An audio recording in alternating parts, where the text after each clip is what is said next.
Hello friends, সবাই কেমন আছো? আজকে পাঙ্কা মাছটা রান্না দেখাবো।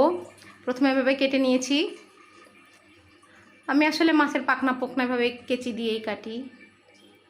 মাছটা এত চওড়া ছিল যে কিভাবে কাটবো বুঝতে পারছিলাম না, তাই কোনো মতে কেটেছি।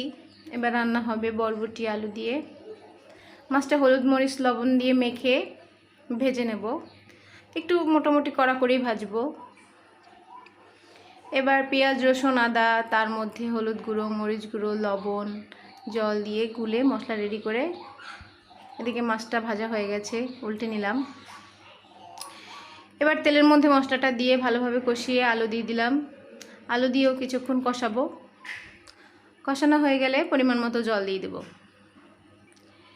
এখন কিছুক্ষণ ফুটলে মানে আলুটা হালকা সিদ্ধ হয়ে আসলে তারপরে বরবটি দেব এবং মাছ দিয়ে দেব।